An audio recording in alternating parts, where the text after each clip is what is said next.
பாரதிய ஜனதா கட்சியின் பி டீமாக திராவிட முன்னேற்றக் கழகம் செயல்படுகிறது என்ற அச்சத்தில் இந்தியா கூட்டணியில் உள்ள தலைவர்கள் உள்ளனர். ஏனென்றால் சென்ற வருடம் ராஜஸ்தான் மாநிலம் சட்டமன்ற தேர்தல் நடக்கும்போது விளையாட்டுத்துறை அமைச்சர் உதயநிதி ஸ்டாலின் அவர்கள் சனாதனம் குறித்து பேசிய பேச்சு பேசும் பொருளானது.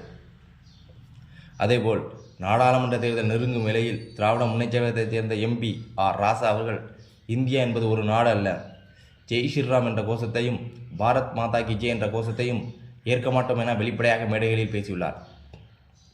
ஆர் ராசாவின் இந்த பேச்சு இந்தியா கூட்டணியின் வாக்குகளை சிதறடித்து பாரதிய ஜனதாவின் வெற்றிக்கு வழிவகுத்துடுமோ என்ற அச்சத்தில் இந்தியா கூட்டணியில் உள்ள தலைவர்கள் உள்ளனர். அரசியலில் கிடைக்கும் வாய்ப்பை சரியாக பயன்படுத்திக் கொள்ளும் பாரதிய ஜனதா இந்த வாய்ப்பையும் பயன்படுத்தியுள்ளது. பாரதிய ஜனதா கட்சியின் மூத்த தலைவர் ரவிசங்கர் பிரசாத் திமுக எம்பி ஆர் ராசாவின் கருத்தை காங்கிரஸ் ஏற்கிறதா, பாரத் மாதா கி ஜெய் என்ற கோஷத்தை ஏற்க மாட்டோம் என வெளிப்படையாக கூறியுள்ளார். இந்த கருத்தை காங்கிரஸ் தலைவர்கள் சோனியா காந்தி, ராகுல் காந்தி, மல்லிகார்ஜுன கார்கே ஏற்றுக்கொள்கிறார்களா என்று கேள்வி எழுப்பியுள்ளார்.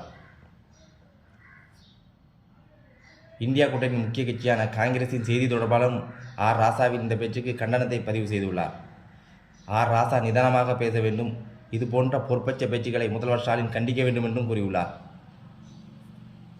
இதேபோல் சிவசேனா கட்சியின் செய்தி தொடர்பாளரும் ராஷ்டிரிய ஜனதா தளத்தின் தலைவர் தேஜஸ்வி யாதவும் கண்டனத்தை பதிவு செய்துள்ளனர்.